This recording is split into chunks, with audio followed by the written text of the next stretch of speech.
Hello students and my friends, आज मैं आपको मैथ की कुछ ट्रिक्स बताने जा रहा हूँ जो काफ़ी यूज़फुल है स्कूल्स के जो जितने भी स्टूडेंट्स हैं उनके लिए भी, और जो गवर्नमेंट एग्जाम की प्रिपरेशन कर रहे हैं उनके लिए भी। यहाँ पे कुछ हम सिंपल ट्रिक्स यूज़ करेंगे जिससे हम अपने क्वेश्चन एमसीक्यूज को बहुत जल्दी ही सॉल्व करने की कोशिश करेंगे। जैसे कि हम अपने पहले क्वेश्चन की ओर चलते हैं। यहाँ पहला क्वेश्चन जो हमारा है, यहाँ लिखा है 5 की घात 24 का वर्गमूल। तो क्वेश्चन में हमसे पूछा गया है कि स्क्वायर रूट निकालना है हमें 5 की पावर 24 का। जिन लोगों को हिंदी या इंग्लिश दोनों इसमें प्रॉब्लम है तो मैंने हिंदी में भी लिखा हुआ है और इंग्लिश में भी लिखा हुआ है, लेकिन हम पहले बात करेंगे कि वर्गमूल या स्क्वायर रूट कहते किसे हैं। जब भी हमसे कोई किसी चीज का वर्गमूल निकालने के लिए कहता है तो स्पेशली वर्गमूल का साइन होता है ये, जिसको हम इंग्लिश में स्क्वायर रूट बोलते हैं। अगर कोई हमें किसी चीज का वर्गमूल निकालने के लिए कहता है, मान लो अपने एग्जांपल ले 36, ठीक, तो हम इसके क्या कहते हैं, फैक्टर्स करते हैं। इसके दो जो मेजर फैक्टर्स बनते हैं वो है 6/6, ठीक, जो कि रूट के अंदर अगर दो टर्म से दो पेयर एक पेयर बन रहा है तो इसका एक टर्म बाहर जाता है, तो इसका मतलब ये कितना हो गया 6। तो इसे हम कहते हैं किसी भी चीज का वर्गमूल निकालना या स्क्वायर रूट निकालना, ठीक। एक चीज और यहाँ ध्यान रखिएगा, जब आप किसी चीज को लिखते हो रूट 36 या वर्गमूल 36, तो इसको इस तरीके से भी लिखा जाता है 36 की घात 1/2, मतलब 36 की पावर 1/2। तो हम इसी चीज का बेसिक यूज करते हुए अपने इस क्वेश्चन को सॉल्व करेंगे। अब आते हैं अपने क्वेश्चन की ओर। तो यहाँ पे इस क्वेश्चन में हमें दे रखा है 5 की पावर 24 या 5 की घात 24 का वर्गमूल या स्क्वायर रूट, जो कि हम लिख देंगे उसको 1/2, ठीक। उसके बाद पावर की पावर से हमेशा मल्टीप्लाई होती है, मतलब घात की हमेशा घात से मल्टीप्लाई हो जाती है, लेकिन जब हम यहाँ करेंगे तो 24 इंटू 1/2, क्योंकि 2 हमारा हर में है, डिनोमिनेटर में है, तो ये इससे कैंसिल आउट हो जाएगा और हमारा आंसर आ जाएगा 5 की पावर 12, जो कि हमारा ऑप्शन नंबर फर्स्ट है, मतलब ए हमारा यहाँ पर आंसर है। और अब हम चलते हैं अपने सेकंड क्वेश्चन की ओर। अब आते हैं अपने सेकंड क्वेश्चन की ओर। सेकंड क्वेश्चन जैसे कि आप देख रहे हैं, लिखा है यदि वर्गमूल 1 माइनस या 1 माइनस एक्स बटे 56 बराबर है 12/16, तो हमें बताना है कि एक्स का मान क्या होगा। अगर मैं इसे इंग्लिश में बोलूं तो if the square root of 1 minus X upon 256 equal to 12 upon 16 then find the value of X, ठीक। पहले मैं इसको लिखा बड़े तरीके से, जैसे नॉर्मली हम लोगों का दिमाग चलता है कि कैसे सॉल्व करना है। अगर हम इसको इस तरीके से सॉल्व करते हैं 1 minus X 256 equal to 12 upon 16, तो हम सभी को पता है यहाँ से स्क्वायर हटेगा या वर्गमूल हटेगा, तो वर्गमूल यहाँ से हटता है तो यहाँ बनके ये बन जाता है स्क्वायर, मतलब वर्ग। उसके बाद हम यहाँ से इधर एलसीएम लेते हैं, यहाँ पे इसका वर्ग करते हैं, 12 का वर्ग 144, 16 का वर्ग 256, दोनों के ही डिनोमिनेटर या हर हम इसको बोलते हैं सेम है, तो ये कैंसिल आउट हो गए और हमने किया 256 144 इक्वल टू एक्स, तो ये आया आपका कितना 211, एक्स की वैल्यू 112। लेकिन ये हो गया आपका एक लंबा तरीका। अब मैं आता हूँ आपके शॉर्ट ट्रिक पर जो आपको अप्लाई करना है। आपको बस हमेशा ये ध्यान रखना है कि अगर 16 का स्क्वायर यहाँ रिप्रेजेंट है, पहले से ही है, ठीक है, ये चीज फोकस करने वाली है। अगर 16 का स्क्वायर इस जगह है तो आपको सीधा क्या करना है, आपको इसका स्क्वायर करना है हर का, उसमें से माइनस कर देना है ऊपर वाले का स्क्वायर डायरेक्ट। तो 256 माइनस 144 अगर हम घटाते हैं, मतलब अगेन हमारा आंसर क्या निकल गया 112।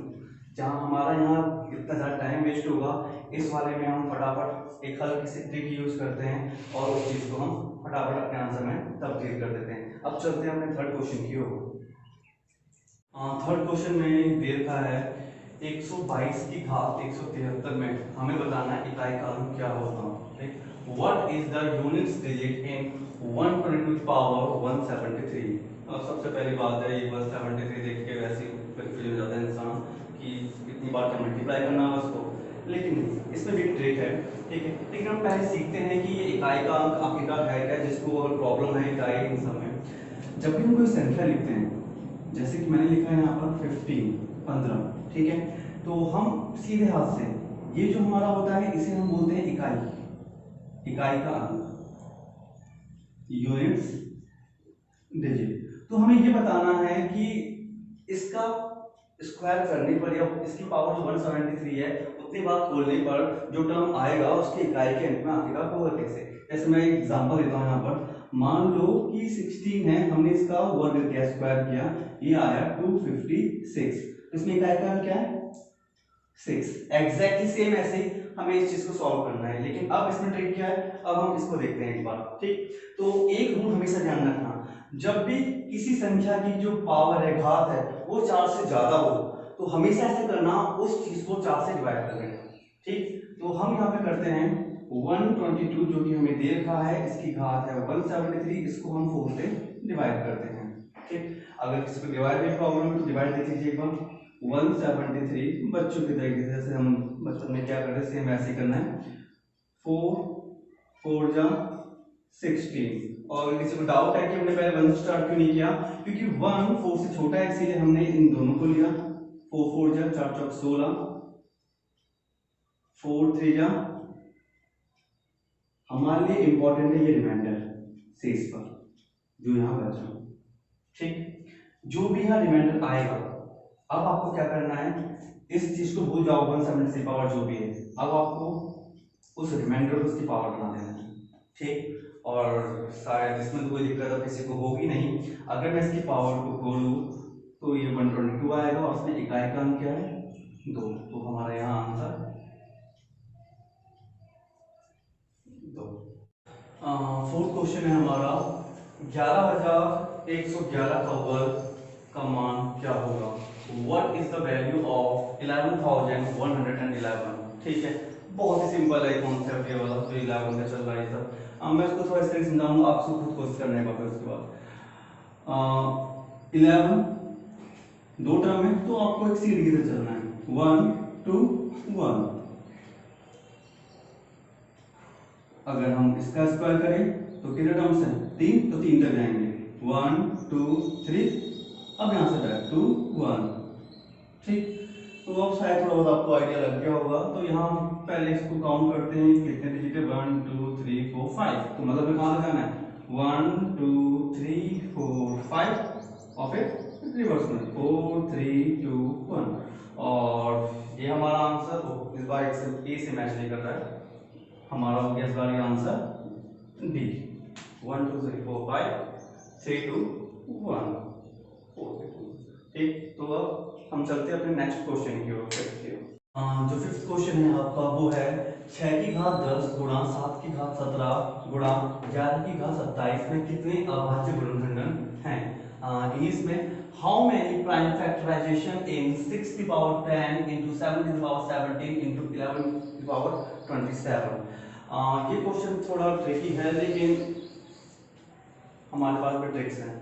आप इसे कैसे सॉल्व करेंगे इसको देखिए। पहले हम फोकस करते हैं इस चीज पर, अभाज्य। ठीक, आपने पढ़ा होगा प्राइम नंबर के बारे में, जो केवल एक से और अपने टेबल से जाते हैं, उन्हें हम क्या बोलते हैं प्राइम नंबर या अभाज्य संख्या। ठीक, और उसमें एक शामिल कभी नहीं होता है।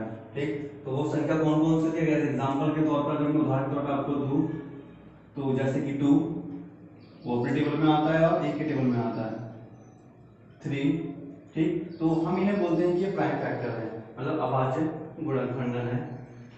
तो अब इस चीज को हम यहाँ कैसे अप्लाई करेंगे, तो सबसे पहले अब इसकी जरूरत यहाँ पे क्या है, तो आपको क्या करना है, सबसे पहले ये जो मेन है 6 7 11 इनकी फैक्टर करना है। ठीक, तो 6 के फैक्टर क्या होते हैं 2 into 3, 7 के फैक्टर वैसे तो होते हैं 7 into 1, लेकिन हमें 1 को नहीं लेना है क्योंकि हमें फोकस करना है अभाज्य गुणनखंड की ओर, तो केवल हम क्या लेंगे इसमें 7।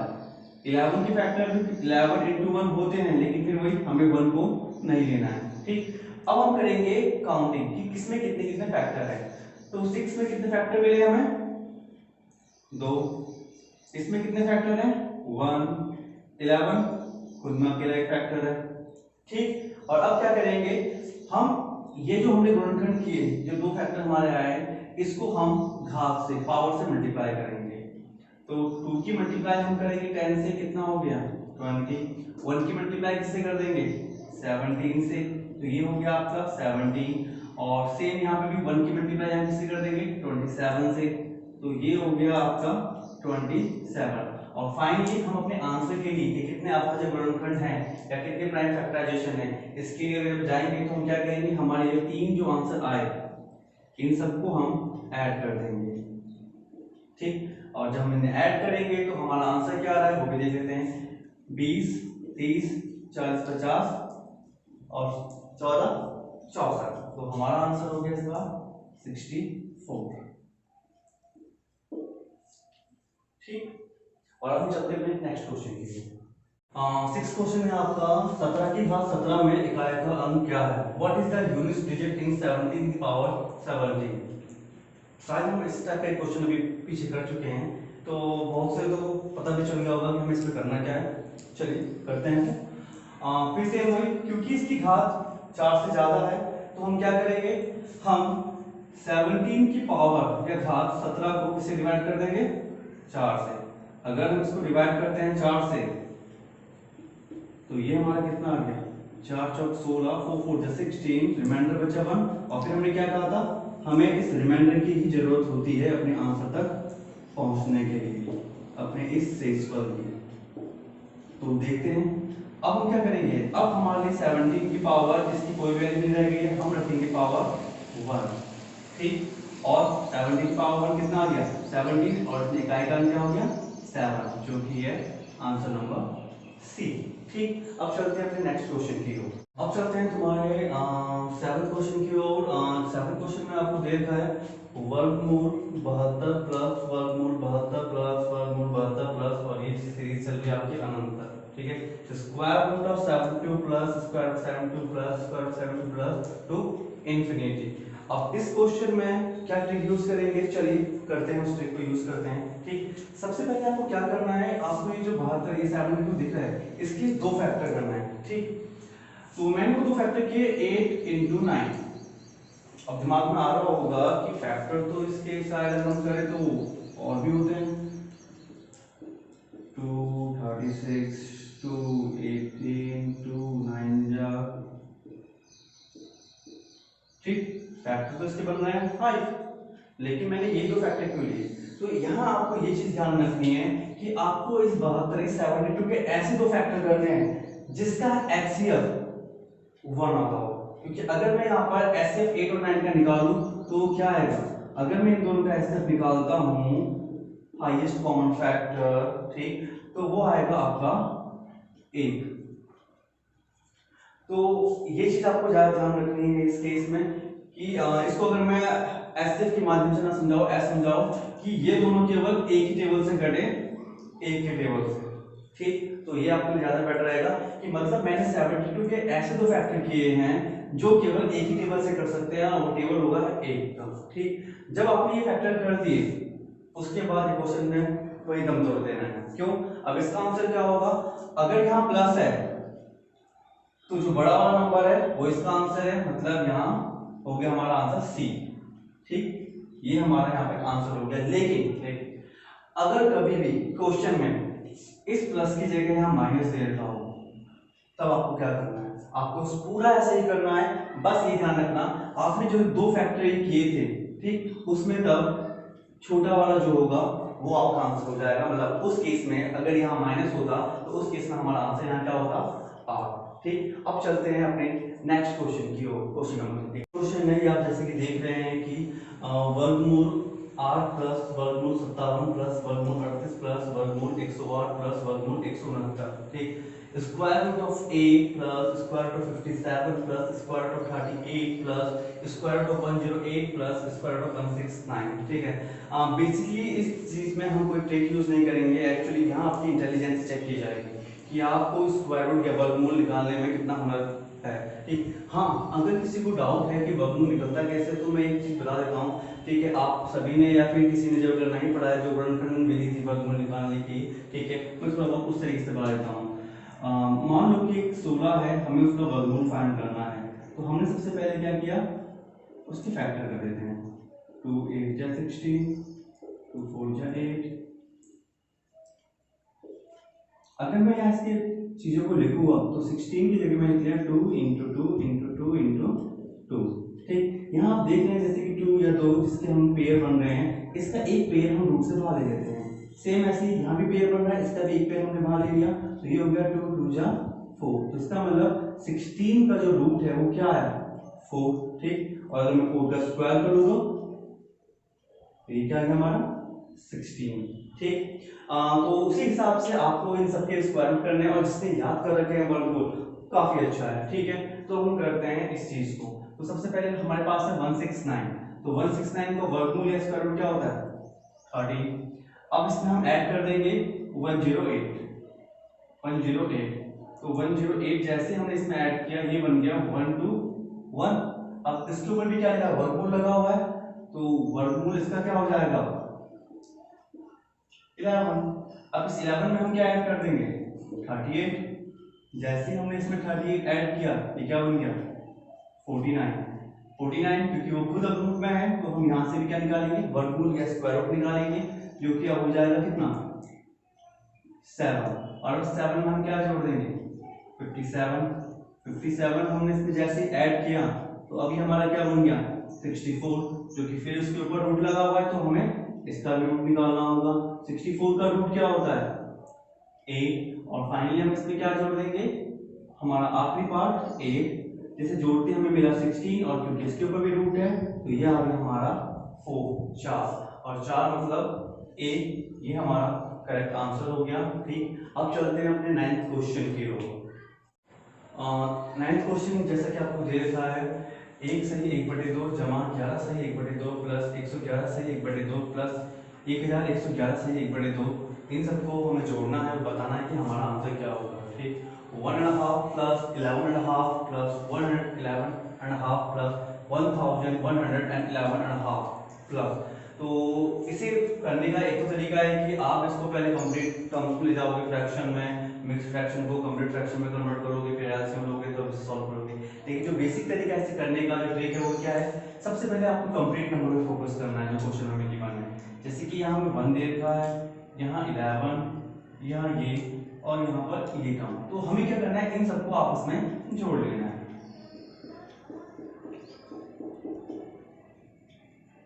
4 3 2 1 1 2 3 4, ठीक। अब दूसरा काम जो ये बच गए इन्हें देखते हैं। 1.5 जिसे हम बोलते हैं आधा, और आधा हमसे क्या हो जाता है 1। तो आधा और आधा ये बन गया हमारा 1, आधा और आधा ये भी हमारा क्या बन गया 1, और 1 और 1 2। ये हो गया 1 2 3 6, और ये हमारा आंसर नंबर बन गया बी, ठीक। और अब चलते हैं अपने फाइनल क्वेश्चन की ओर, क्वेश्चन नंबर 10 की ओर। 10th क्वेश्चन है आपके लिए, यदि वर्गमूल 1 प्लस x बटे 256 बराबर 7/16 है तो x का मान क्या होगा। If under root 1 plus x upon 256 equal to 17/16 then find the value of x, ठीक। अब आपको लग रहा होगा कि ऐसा क्वेश्चन अभी हमने किया था पहले, ठीक है। अब उसमें अंतर क्या है प्लस और माइनस का। उस वाले क्वेश्चन में जो हमने पहले किया था वहाँ यहाँ माइनस था, जबकि यहाँ है प्लस, ठीक है। लेकिन करना इसको उसी पैटर्न से, बस थोड़ा सा ट्विस्ट है। क्या मैंने कहा था सबसे पहले फोकस करना, ध्यान रखने वाली बात किसका 16 का स्क्वायर 256 यहाँ गिवन है, हाँ ये गिवन है, ठीक। क्योंकि यहाँ प्लस है, जब प्लस होगा तो आपको क्या करना है, तब आपको न्यूमरेटर मतलब ऊपर वाले में से उसका स्क्वायर करना है, ठीक। और उसमें से माइनस कर देना है नीचे वाले का स्क्वायर। प्लस वाले में जब यहाँ प्लस गिवन होता है तो हम पहले ऊपर वाले का स्क्वायर करेंगे, उसका वर्ग करेंगे, और तब नीचे वाले का वर्ग करने पर उसमें से उसको घटा देंगे, ठीक। जबकि माइनस वाले में क्या होता है, माइनस वाले में पहले नीचे वाले का वर्ग करते हैं, उसके बाद ऊपर वाले का वर्ग करते हैं, और फिर उनके बीच के जो गैप क्या होता है उसको हम लिखते हैं। तो करते हैं 17 का वर्ग जो कि होता है 289, 16 का स्क्वायर 16 का वर्ग 256, 9 में से 6 गया 3, 8 में से 5 गया 3, 2 में से 2 गया 0। तो हमारा आंसर है 33, मतलब हमारा ऑप्शन नंबर जो बी है ये हमारा आंसर है, ठीक। और अब जाते जाते मैं आपको एक जनरल नॉलेज की क्या कहते हैं चीज बताते हुए जा रहा हूँ, क्योंकि मैथ के साथ साथ थोड़ा बहुत अगर जनरल नॉलेज भी आप डेली कुछ नई चीज सीखते रहे तो आपके लिए अच्छा है, ठीक है। तो चलते हैं आपसे जीके के क्वेश्चंस की ओर। फाइनली जो आपका जीके का क्वेश्चन है वो क्वेश्चन है ये, किस देश ने सोशल मीडिया के लिए मुफ्त इंटरनेट सेवाओं पर प्रतिबंध लगा दिया है। Which country has banned for internet services for social media. ठीक है, और कंट्री है आपकी बांग्लादेश। जी हाँ, बांग्लादेश ने अभी हाल ही में ही अपनी क्या कहते हैं मुफ्त इंटरनेट सेवाओं पर जो कि सोशल मीडिया के लिए हो रही थी उस पर पूरी तरह से प्रतिबंध लगा दिया है। ठीक है, मतलब अब मुफ्त इंटरनेट सेवाएं नहीं मिलेंगी उस जगह पर। ठीक, तो अपनी इस नॉलेज के जो मैंने आज आपको दी और जो आप मैथ्स की ट्रिक्स थी, आशा करता हूँ आपको ये चीज़ें पसंद आई होगी। और अगर आपको चीज़ पसंद आई है तो प्लीज़ इसे ज़्यादा शेयर करें, लाइक करें और लोगों को बताएं ताकि वो हमारे चैनल पे आए, सब्सक्राइब करें। और प्लीज़ जो मेरा कॉन्सेप्ट है, आपके आसपास वो सभी बच्चे जो अभी फाइनेंशियल रूप से पढ़ने में असमर्थ हैं, ठीक है, तो आप उनकी प्लीज़ ये नॉलेज जो आज आपने ली उनसे शेयर करें, उन्हें बताएं, उन्हें पढ़ाएं। ठीक है, ताकि उनकी नॉलेज भी आपके साथ साथ इंक्रीज होते रहे। ठीक, और सभी एक साथ आगे की ओर बढ़ते रहें। ठीक, अपने इसी कथन के साथ मैं अपनी वीडियो यहीं पे खत्म करता हूँ। धन्यवाद।